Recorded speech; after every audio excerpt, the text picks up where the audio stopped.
मैं एडवोकेट मंदाकिनी झा अपने channel new morning से एक नई मॉर्निंग की स्टोरी आप लोगों के सामने लेके आई हूँ। और मैं 30 हज़ारी से आप लोगों से संपर्क कर रही हूँ। और एक कहावत हमारे यहाँ बहुत प्रचलित है, दिया तले अंधेरा। मतलब दिया के पास तो रोशनी होती है, लेकिन अगर उसके नीचे तह में जाके देखें तो अंधेरा ही अंधेरा होती है। इसी कहावत को आज से एक स्टोरी है हमारे पास जो कि प्रूफ करने जा रही है। और आज मैं आप लोगों को मिलाने वाली हूँ एक एडवोकेट मिसेस ज्योति भगत से, जो कि M7 वेस्टर्न विंग से आई हैं। और आज मैं स्पेशली इनकी स्टोरी सुनने के लिए और उस स्टोरी से आपको भी वाकिफ़ कराने के लिए आज मैं यहाँ बैठी हूँ। तो ये मिसेस एडवोकेट ज्योति त्यागी हैं। और मैडम बताइए कि ज्योति भगत, सॉरी। तो मैडम आप ये बताइए कि आपकी शादी को कितने दिन हो गए हैं? मैम वैसे तो मेरी शादी 2003 दिसंबर में हुई थी, तो लगभग 21 साल हो गए हैं। और ये बात बिल्कुल सही कहा आपने कि चिराग तले अंधेरा। मैं खुद एक एडवोकेट हूँ और दूसरों के न्याय के लिए लड़ती हूँ, लेकिन आज खुद मुझे अपने आप को इंसाफ दिलाने के लिए इतना स्ट्रगल करना पड़ रहा है। और मैंने काफ़ी एडवोकेट से भी बात की अपने बारे में, लेकिन सबका यही कहना है कि ये तो आपका घरेलू मैटर है मैडम, हम कुछ नहीं कर सकते। आज मैं इंटरप्ट करना चाहूँगी मैम को। और मैं दोस्तों ये बताना चाहती हूँ कि इनके फैमिली में ये एडवोकेट हैं। इनके जो हस्बैंड हैं वो भी सीनियर एडवोकेट हैं, प्रैक्टिस करते हैं द्वारका कोर्ट में। इनकी सिस्टर इन लॉ है जो कि 30 हज़ार में प्रैक्टिस करती हैं और काफ़ी सीनियर एडवोकेट हैं वो। और इनके फादर इन लॉ जो कि आज गुजर चुके हैं, वो भी एक high court, Delhi high court और सारे डिस्ट्रिक्ट कोर्ट के बहुत ही उम्दा एडवोकेट रहे, बहुत ही एक्सपीरियंस्ड एडवोकेट रहे, जिनको सारा 30 हज़ारी आज भी नाम याद किए हुए हैं, आज भी याद करती है। तो उनकी कहानी है ये। तो हाँ मैम, आपके शादी को इतने दिन हो गए, तो आपकी शादीशुदा लाइफ में किस तरह की प्रॉब्लम हो रही एक्चुअली है? मैम 20 साल की कहानी तो बहुत लंबी है, लेकिन इतना मैं थोड़ा ब्रीफ में छोटा सा बताती हूँ आपको। इतना बिल्कुल बिल्कुल। कहानी तो बहुत लंबी है, बहुत कुछ कहना चाहती हूँ मैं, जी जी। लेकिन इतना संभव नहीं है, तो मैं छोटा सा बताती हूँ आपको कि मैं बिहार की बेसिकली रहने वाली हूँ। दिल्ली में मेरी शादी हुई थी 2003 दिसंबर में, और बड़े धूमधाम से बहुत अच्छे से शादी हुई थी। बाहर से देखने पे सब कुछ अच्छा लग रहा था। मेरे हस्बैंड मिस्टर A.K. बादल एडवोकेट हैं, सीनियर एडवोकेट हैं। मेरे फादर इन लॉ भी एडवोकेट थे, सिस्टर इन लॉ भी एडवोकेट हैं, मदर इन लॉ डॉक्टर हैं। तो फैमिली बाहर से देखने में बहुत अच्छी लगी। लेकिन बाद में जब मेरी शादी हो गई तो मुझे पता चला कि इनको दहेज का बहुत भूख है। हालांकि हमने खूब अच्छा हैंडसम अमाउंट दिया था, करीब 20 लाख रुपए मेरी शादी में 2003 में खर्च हुआ था अप्रोक्सीमेटली। 20 लाख रुपए? 20 लाख रुपए, जी हाँ, जिसमें जी। से कैश भी मिला था इनको, और बाकी शादी में गोल्ड, ज्वेलरी, साड़ी, कपड़े वगैरह वगैरह में खर्च हुए थे। लेकिन मेरी मदर इन लॉ कभी सेटिस्फाइड नहीं रही, अनफॉर्चुनेटली। मुझे और मार पीट और नज़रबंद रखना, जब भी बाहर जाते लोग मुझे ताले में बंद करके जाते थे इनिशियली। तो मतलब सारे लोग घर से बाहर चले जाते थे, आप घर के अंदर रहती थी और ताले वो बाहर से बंद करके जाते थे। ये लोग मोस्टली नाइट पार्टीज में जाया करते थे पहले। अच्छा। तो दिन भर में काम करती थी और रात में खाना, मतलब सारे दिन भर के बर्तन वर्तन छोड़ के ये लोग नौकरानी भी हटा दी। जैसे मैं शादी करके घर में आई, इनके यहाँ एक नौकरानी थी, उसे भी छुट्टी भेज दिया इन लोगों ने, छुट्टी कर दी उसकी। अब बाकी सारा काम नौकरानियों की तरह मैं दिन भर काम करती रहती, और रात में ये लोग सब लोग अक्सर ही चले जाते हैं कहीं ना कहीं पार्टी में, और मुझे बाहर से बंद करके जाते। मेरी छोटी सी बच्ची थी, उसको मेरे साथ छोड़ देते और ताले में बंद करके मुझे ये लोग चले जाते थे। ऐसे काफ़ी सालों तक तो ऐसा ही चला स्टार्टिंग में। उसके बाद फिर मुझे घर से भी इन लोगों ने मार पीट के बहुत मारा पीटा, तो मुझे घर भी मजबूरन निकाल ही दिया एक तरह से। उसके तो क्या बाद आपने कोई कंप्लेन नहीं किया? कंप्लेन हुआ। उसके बाद जब कंप्लेन हुआ, जब बात आगे बढ़ने लगी, कोर्ट तक जाने लगी, तो मेरे फादर इन लॉ फिर कंप्रोमाइज़ करके मुझे वापस लेकर आए।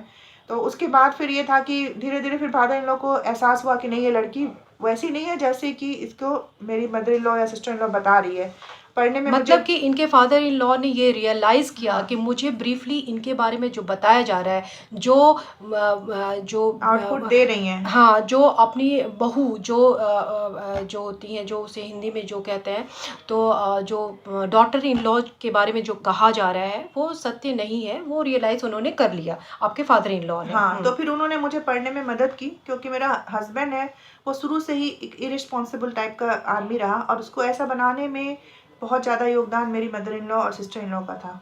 तो इसने कभी भी अपनी जिम्मेदारी नहीं उठाई। ही इज़ ऑल्सो एडवोकेट, हाँ, राइट? एडवोकेट है, सीनियर अच्छा एडवोकेट कमाते हैं, लेकिन कमाना पार्टीज करना, पैसे उड़ाना, यासियां करना, ये सब उनके शौक हैं शुरू कोई से ही। रिस्पॉन्सिबिलिटी नहीं है बिल्कुल उनको। नहीं, उन्होंने आज भी उन्होंने नहीं कोई है। रिस्पॉन्सिबिलिटी आज नहीं। तक मेरी बेटी 20 साल की लगभग हो गई है, उन्होंने कोई रिस्पॉन्सिबिलिटी बच्चों के प्रति या पत्नी के प्रति या इवन अपने बाप के प्रति भी, फादर के प्रति, घर के प्रति किसी तरह की कोई रिस्पॉन्सिबिलिटी नहीं निभाई।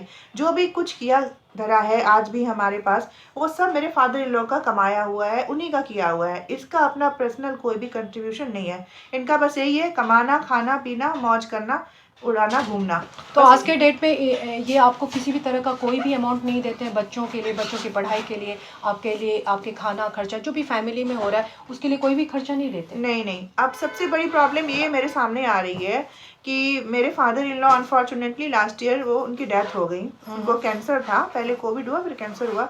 तो प्रोलॉन्ग इलनेस के बाद फाइनली वो बच नहीं पाए, क्योंकि उनका कैंसर ही बहुत ज़्यादा एग्रेसिव था।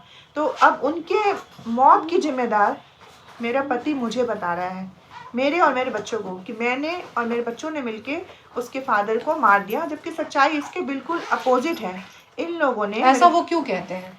ऐसा वो इसलिए कहते हैं क्योंकि मेरे फादर इन लोग जानते थे कि ये लोग, मतलब उनका बेटा, उनकी वाइफ और उनकी बेटी, ये तीनों ही मुझे और मेरे बच्चों को घर से निकालना चाहते थे शुरू से ही। क्योंकि मैं सिर्फ, मेरी बेटियां हैं, तो उनका कहना था कि इसको भगाओ, हमें बेटा चाहिए, पोता चाहिए, मतलब मेरी सास को। ये तो बेटा पैदा कर ही नहीं सकती, उसका ऐसा मानना था मेरी सास का। मतलब वो इस बात से खुश नहीं थी कि आपकी 2 बेटियां हाँ। हैं, उन्हें बेटे की चाह थी। हाँ, पहले तो वो दहेज से खुश नहीं थी, फिर मेरी बेटी हो गई तो वो और भी ज़्यादा एग्रेसिव हो गई मेरे प्रति।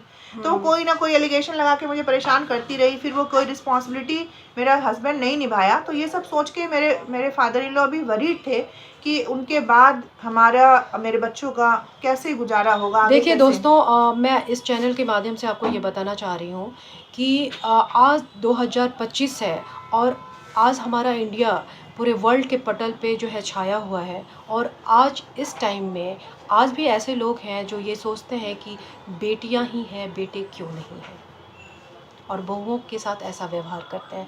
और ये मैं थोड़ा सा रोकना चाहूंगी जी। ये एक डुअल नेचर है मेरी मदर इन लॉ का, क्योंकि उन्होंने अपनी बेटी यानी कि मेरी ननद, वो खुद उनको एडवोकेसी कराया, और यहाँ तक कि मेरी ननद ने अपने पति का घर छोड़ के वो यहीं बस गई अपनी माँ के पास ही। तो अभी आपकी प्रैक्टिस की क्या हाल है? सभी बढ़िया से चल रहा है मैम? नहीं, वही तो मैम बताना चाह रही हूँ कि मेरे हस्बैंड जो कभी मुझे कुछ खर्चा नहीं दिए, और अब तीनों का ना ही मेरे प्रति या मेरे बच्चों के प्रति कोई रिस्पॉन्सिबिलिटी उन्होंने कभी नहीं उठाई, ना अभी निभा रहे हैं। और अब ये कहना है उनका कि तुम प्रैक्टिस करके दिखाओ, मैं देखता हूँ तुम वकालत कैसे कर लोगी, और मुझे कहीं भी प्रैक्टिस नहीं करने दे रहे हैं।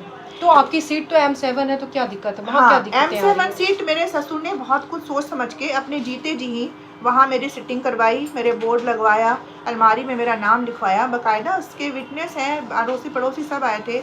और उसके बाद फिर उन्होंने एक विल बनाई। मतलब हमारे एडवोकेट भाई बहन ही उसके जो है सो गवाह हैं। हाँ, उनके सामने ही ऐसा कुछ हुआ था। पड़ोसी आए थे वहाँ पे, और भी मैंने फेसबुक पे भी डाला हुआ था वो पोस्ट वगैरह। अच्छा। और जब मेरे फादर इन लॉ को ये पता चला कि उनका कैंसर 4th स्टेज में पहुँच चुका है, तो उन्होंने एक विल बनाई, क्योंकि उनको ऐसा अंदेशा था कि उनके मरते ही ये लोग मुझे और मेरे बच्चों को घर से भी निकाल देंगे। तो इस चीज़ को रोकने के लिए उन्होंने एक विल बनाई, जिसमें उन्होंने ये इतना मुझे अधिकार दिया, उन्होंने सब कुछ उसमें डिटेल्स में बताया हुआ है, और उसको पढ़ के सब समझ में आ जाएगा कि वो क्या कहना चाह रहे हैं। उनका बस ये पर्पस था कि इसको इतना अधिकार मिल जाए कि इसको घर से ना निकाला जाए, और वो जो 30,000 की यहाँ की जो सीट है उस पर मैं बैठ के अपने कंट्रोल में उसको अपने हिसाब से मैनेज कर सकूँ, और यहाँ से कमा के अपने बच्चों को और अपना मेंटेन कर सकूँ। सीट मतलब M7? हाँ, वेस्टर्न विंग इन SBI लेन। तो अब मेरे पति को और मेरी ननद को ये प्रॉब्लम है कि ये यहाँ पे क्यों है। ये लोग मुझे यहाँ से ही नहीं, सीट से ही नहीं, इवन घर से भी निकालना चाह रहे हैं मुझे, मेरे बच्चों के साथ। आप मैडम ये बताएं कि 30,000 में उस सीट पे क्या प्रॉब्लम है आपके साथ? क्या प्रॉब्लम सीट पे प्रॉब्लम ये है कि एक तो मेरी जो सिस्टर इन लॉ है, नोटरी का काम करती हैं, वो आगे बैठती हैं, वो बिल्कुल, उनको बोलने की तमीज़ नहीं है, और वो किसी के साथ भी बदसलूकी कर देती हैं, चाहे वो मेरा कोई क्लाइंट आता हो या चाहे मेरी कोई कलीग्स आती हो। दूसरा, वहाँ पे एक टाइपिस्ट बैठा हुआ है, मतलब वो M7 पे? हाँ, मेरी सीट पे ही टेम्परोरी रूप से हमने एक टाइपिस्ट को बिठाया था। तो अब ये उसको प्रोवोक कर रहे हैं और उसको सपोर्ट कर रहे हैं, मेरे हस्बैंड भी और मेरी सिस्टर इन लॉ भी। तो वो मेरे साथ ही नहीं, मेरी बेटी के साथ भी, या कोई भी मेरी कलीग्स आती है, क्लाइंट आते हैं, तो उसको ये कह रहा है खुलेआम कि ये तो एडवोकेट है ही नहीं, आप इसके पास क्यों आते हो? मेरे क्लाइंट्स को इस तरह से भड़काते हैं लोग और मेरे साथ बदतमीजी करते हैं। तू तड़ाक से वो टाइपिस्ट बात करता है मेरे से। मेरी तो बेटी कहने का मतलब ये है कि इनकी सीट जो है M7 है और इनके हस्बैंड किसी भी तरह की कोई रिस्पॉन्सिबिलिटी का वहन नहीं करते हैं। 2 बच्चे इनके हैं और घर चलाना, बच्चों की पढ़ाई ये अकेली कर रही हैं, जबकि इनकी इनकम भी इतनी नहीं है कि ये सफिशिएंट हो इनके पूरे फैमिली के लिए। और इसके बावजूद ये तो अपनी रिस्पॉन्सिबिलिटी नहीं ही निभा रहे हैं, किसी तरह का कोई सपोर्ट नहीं कर रहे हैं इनके हस्बैंड। साथ में जो M7 इनके फादर इन लॉ ने इन्हें प्रैक्टिस करने के लिए दिया है, उस पे भी काफ़ी अड़चनें आ रही हैं। और अड़चन जो पैदा करते हैं इनके हस्बैंड करते हैं। और उन्होंने एक ऐसे टाइपिस्ट को बैठा के रखा है जो इनके साथ बदसलूकी करता है और थ्रेट करता है इनको इनके पति के माध्यम से कि मैं तुम्हें प्रैक्टिस नहीं करने दूंगा। उनके जो भी क्लाइंट्स आते हैं उनको भी भड़काते हैं। तो इस तरह की बहुत सारी प्रॉब्लम आ रही है। तो क्या मैडम आपने बार काउंसिल में इसका कोई कंप्लेंट नहीं करा? नहीं, मैंने अपनी डिसिप्लिनरी कमेटी द्वारका में अपने हस्बैंड को के लिए कंप्लेन करा था कि इनको बुलाया जाए। नहीं, यहाँ क्यों नहीं कंप्लेंट 30,000 में भी मैंने बात करी थी बार काउंसिल से, लेकिन अभी तक ऐसा कुछ खास उसमें एक्शन हुआ नहीं। वो लोग भी यही कह रहे हैं कि आपका घरेलू मैटर है। अच्छा, लॉ फेटर्निटी आगे इसलिए नहीं आ पा रही है क्योंकि उनका ये कहना है कि ये आपका फैमिली डिस्प्यूट है, आप अपने हिसाब से इसको हैंडल करें। लेकिन मेरा ये कहना है कि लॉ फेटर्निटी है तो उनको तो और ये सोचना चाहिए ना कि कम से कम ये जो हमारी चीज़ें हैं ये लिटिगेशन में ना जाए। आपस में मेरे हस्बैंड को बुला कर उनसे पूछे तो, उन्हें बुलाए तो सही कि तुम क्यों ऐसे परेशान कर रहे हो। इनका यही कहना है कि लॉ फेटर्निटी कम से कम हमारा एक परिवार है 30 हजारी में, बिल्कुल। और एक फैमिली, हम यूनिटी में रहते हैं, जहाँ तक कि आपको पता है कि यूनिटी बहुत बड़ी चीज़ होती है। इनका यही कहना है कि अगर फेटर्निटी चाहती तो हमारे और मेरे हस्बैंड को आमने सामने बिठा के और इसका फैसला कोर्ट में ना जाके एक माध्यम से, अपने इस परिवार के माध्यम से इसका सॉल्यूशन किया जा सकता था, जो कि नहीं हो पा रहा है। हाँ। और कोई भी इसको आगे नहीं इस फ्रंट पे आ रहे हैं कि इसकी बैठ की हो, बार काउंसिल इसका फैसला करे, क्योंकि ये हमारी फेटर्निटी भी, ये लॉ फेटर्निटी भी हमारी एक फैमिली की तरह है। और सही बात ये है कि मैं अपने माध्यम से ये बताना चाहूँगी दोस्तों कि हमें ये हमारा एक पूरा परिवार है, और इस परिवार में किसी के साथ किसी भी तरह की कोई भी प्रॉब्लम होती है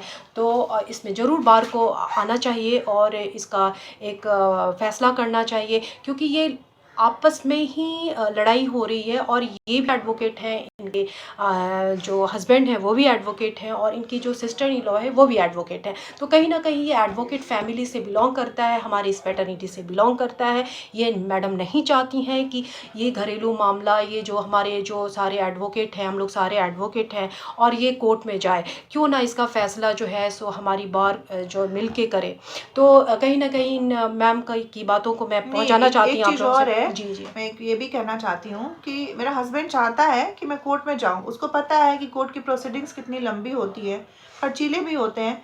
तो अब नहीं, सबसे बड़ी बात है, लंबी तो जो सो होती है, ये खर्चीले बहुत होते हैं। हाँ। इनके पास इतने पैसे नहीं अब है। मैं बच्चों को पालूं या केस करूं, मैं कहाँ कहाँ जाऊं। मतलब वो मेंटली मुझे बहुत ज़्यादा डिस्टर्ब कर देना चाहता है कि इतना डिस्टर्ब कर दो कि ये मतलब सुसाइड ही कर ले। उसकी पूरी कोशिश है कि मुझे इतना डिप्रेस करो कि मैं खुद ही सुसाइड कर लूँ या मुझे कुछ हो जाए। और मुझे ही नहीं, उसको मेरी नहीं, मेरी दोनों बेटियों की भी बिल्कुल परवाह नहीं है मेरे हस्बैंड को। तो बस यही बात है, और मैडम यही चाहती हैं कि लॉ फेटर्निटी आगे आए और उन्हीं के माध्यम से इनका जो बात बड़ी शांति से हल हो सकती है। और देखते हैं हमारे इस चैनल के माध्यम से हमारे कितने सीनियर्स आगे आते हैं और इनका 16 करवाते हैं। 16 क्या मतलब कि जो पहले तो अगर इनके साथ जो डिस्प्यूट किया जा रहा है वो कम से कम ना हो, और जो हस्बैंड की रिस्पॉन्सिबिलिटी है, नहीं ज़्यादा कर सकता है तो आधा करे, कुछ तो करे।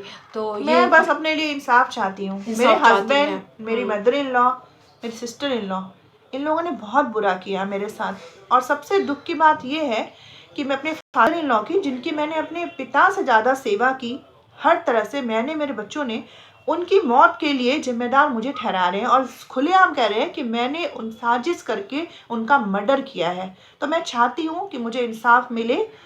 मैं आप सबसे रिक्वेस्ट करती हूँ कि मुझे एज ए फैमिली, हम सारे लॉयर्स हैं, एज ए फैमिली मुझे मदद करें यहाँ से जो एडवोकेट हमारे भाई बहन हैं।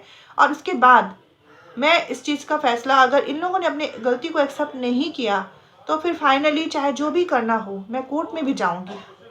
तो दोस्तों, मेरे जितने एडवोकेट साथी हैं और जितने भी इस चैनल्स के माध्यम से मेरी स्टोरी को उन्होंने देखा है, वो ज़रूर जान गए होंगे कि मैंने शुरू में ही जैसे कहा था, दिया तले अंधेरा चिराग तले अंधेरा। और ये प्रूफ होने जा रही है ये स्टोरी, क्योंकि यहाँ ये न्याय का मंदिर है और यहाँ न्याय नहीं हो पा रहा है। और जो न्याय दिलवाते हैं जो एडवोकेट्स हैं उनके साथ और लेडी एडवोकेट के साथ इतनी परेशानियां हो रही हैं। तो आप लोग कितनी आगे आते हैं, मेरे को इस स्टोरी को सुनने के बाद आप लाइक करें और कमेंट करें, और क्या आप इस के बारे में राय देते हैं हमें वो ज़रूर लिखें। बहुत बहुत धन्यवाद, नमस्ते। और फिर मैं आप पे इस चैनल के माध्यम से एक नई स्टोरी लाऊंगी और फिर देखते हैं फिर हाँ, न्यू मैं एक मॉर्निंग। बात और कहना चाहूँगी। जी। मैं भी चाहती हूँ कि आप लोग मुझे कमेंट करके बताएं कि मुझे क्या करना चाहिए। बिल्कुल दोस्तों, हमारी जो ये साथी मैडम एडवोकेट हैं उनके बारे में बताएं कि ये मतलब कहाँ तक उनके ससुराल वाले क्या चाह रहे हैं और क्या होना चाहिए। आप ज़रूर लाइक और कमेंट करें और हमें सुझाव दें। नमस्ते। नमस्ते।